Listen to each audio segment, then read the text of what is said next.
Hi, and welcome to the Peace Team's webinar on contextual safeguarding approaches to safeguarding adolescents.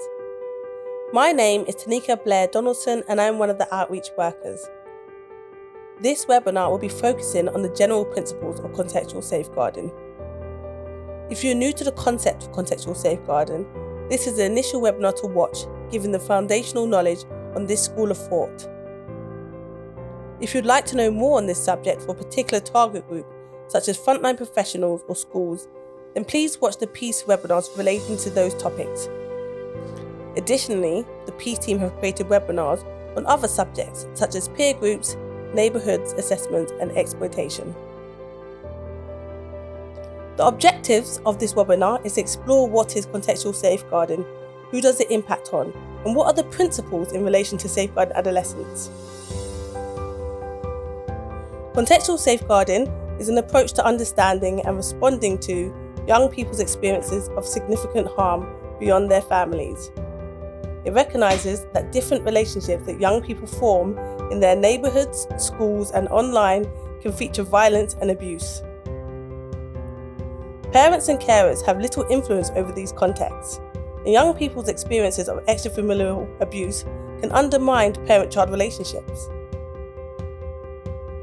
Therefore, children's social care practitioners, child protection systems and wider safeguarding partnerships need to engage with individuals and sectors who do have influence over or within extra-familial contexts, and recognise this assessment of intervention with these spaces a critical part of safeguarding practices.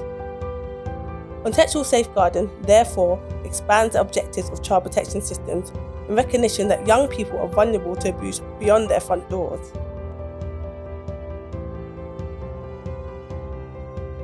The Contextual Safeguarding Network brings together practitioners nationally and internationally to share and generate knowledge on contextual approaches to safeguarding young people from violence and abuse. The Contextual Safeguarding Network is based on the work of Dr. Carlene Firmin, MBE. She is a social researcher concerned with safeguarding young people, social justice and inequality, with a particular expertise in this field of social care responses to violence and abuse that occurs between young people in extra-familial spaces and places. Since 2013, she developed and led the Contextual Safeguarding Research Programme at the University of Bedfordshire. Dr. Firmin developed this concept as a theoretical and operational framework, which could be used to draw attention to and address the social and cultural context in which extra-familial abuse occurs when social care systems or services are provided. The framework is informing policy and research agendas for advancing the protection of adolescents. It has been used to design the methods for over 20 case reviews to identify opportunities for intervening with extra-familial forms of significant harm. This video explores the principles of contextual safeguarding explained by the Contextual Safeguarding Network. In order to watch this, please click on the relevant link in the description.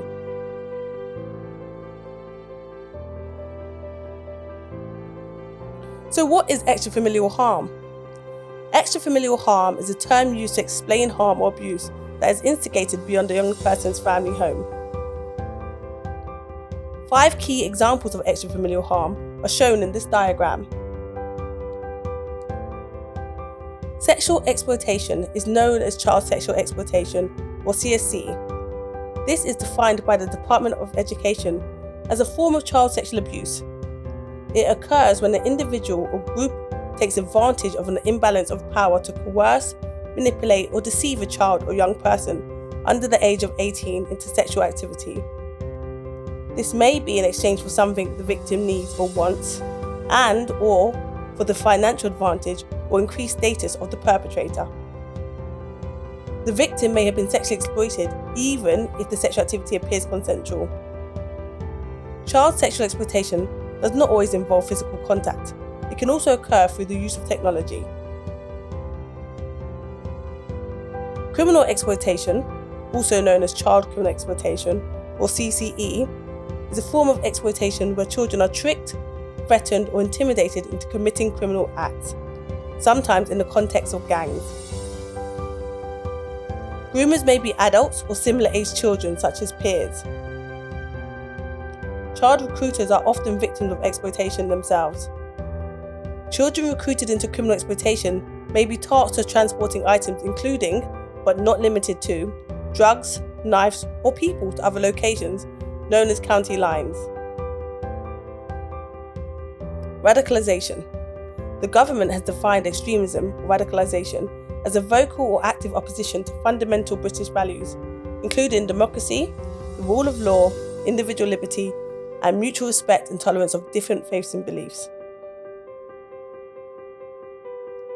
Teenage relationship abuse, also known as teen dating violence or TDV, is a pattern of behaviour that includes physical, emotional, verbal, or sexual abuse used by one person in an intimate relationship to exert power and control over another.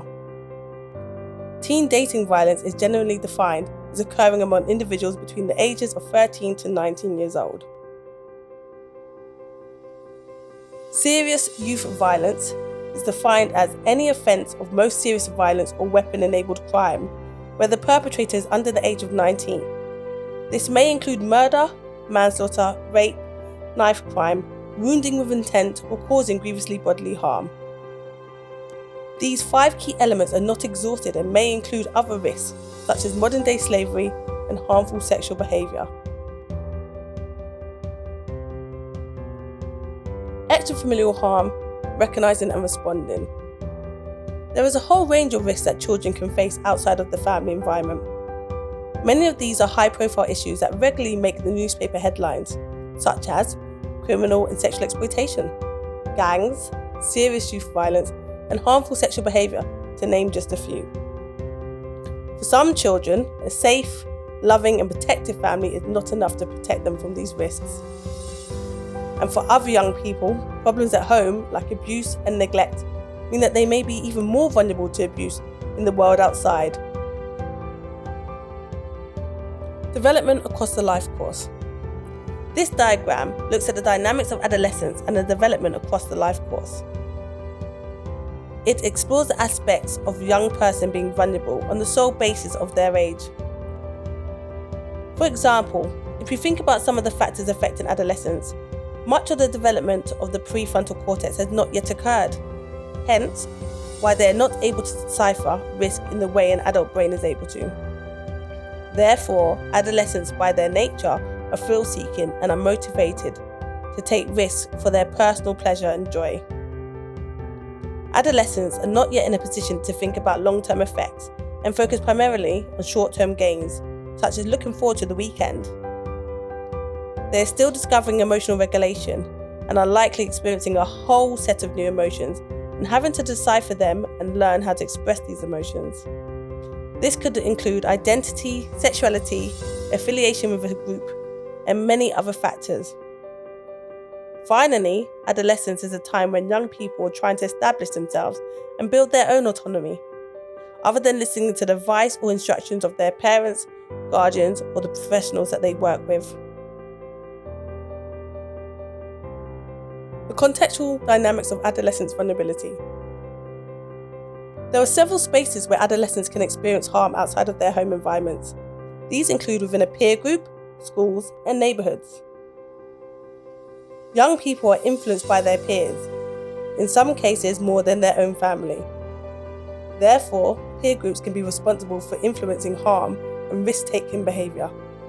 All young people spend the majority of their time within an educational environment, which makes school a prime location for harm to take place. Adolescence is a time when young people are more likely to travel independently without adult supervision. This makes it likely for young people to be exposed to potential harm and risk within their neighbourhoods. The Child Protection Process Flowchart. This diagram explores the child protection process through a flowchart. Typically, from a social work perspective, the focus on assessment and interventions is reliant on the child and family aspects. When assessing a child's needs, the social worker will gather information from a child's parents or guardian, and also gather information about the child and their family from other agencies such as school and health services in order to assess the child's welfare. This is known as a child and family assessment. The framework that guides this process pays particular attention to 3 areas to assess the child's well-being. These are the capacity of the parents, the child's family and environmental factors, and the child's developmental needs. Step-by-step process. So step 1, concerns for a child's well-being are raised and a referral is made to children's social care through the front door via a CFAN, which is a Child and Family Assessment Notification. Step 2, the referral is screened by the Multi-Agency Safeguarding Hub, also known as MASH. Whilst here, the referral is RAG rated based on the level of concern and threshold met. RAG rating stands for red, amber and green. Step 3, the referral is allocated to a team to undertake an assessment. Step 4, the relevant team plan how to support the child and the family to upturn the wealth of the child and make sure that the needs are paramount. Step 5, various approaches, methods and services are offered and in place to support the child and their family to ensure the plan is successful. This is known as intervention. Contextual safeguarding triangles. Traditionally, approaches to child protection have focused primarily on children and their families. As such, the frameworks and methods used when assessing children have focused predominantly on individual children and their families. In Working Together document, children and family assessments are supported with an assessment triangle, which outlines 3 key elements of assessment. As mentioned before, these are the child's developmental needs, parenting capacity, and the family and environmental factors. These are the 3 contextual safeguarding triangles: safeguarding and promoting welfare for a child within a school, with his peers, and neighbourhoods. In contextual safeguarding, we are asking practitioners to consider context beyond individual children and their families. Therefore, assessments need to consider different issues, such as those related to schools, peer groups, and neighbourhoods. As such, practitioners need frameworks that support them to consider factors that may be different to those in a traditional child and family assessment. Please refer to other PEACE webinars for greater depth in these specific areas. So where can you get further support or advice? What you can do is you can join the Contextual Safeguarding Network on the link provided. Or you can read the recommended book by Dr. Carlene Firmin. You can also refer to other PEACE project webinars in relation to specific topics such as peer groups and mapping, neighbourhood assessments, contextual safeguarding in schools, child criminal exploitation and child sexual exploitation. In the description is also a link to Carlene Firmin's TED Talk called Contextual Safeguarding, Rewriting the Rules of Child Protection. Please take a look for further knowledge and understanding of contextual safeguarding in relation to principles and how this applies to child protection practices. Thank you for watching. Please refer to other webinars by the PEACE team for other relevant topics.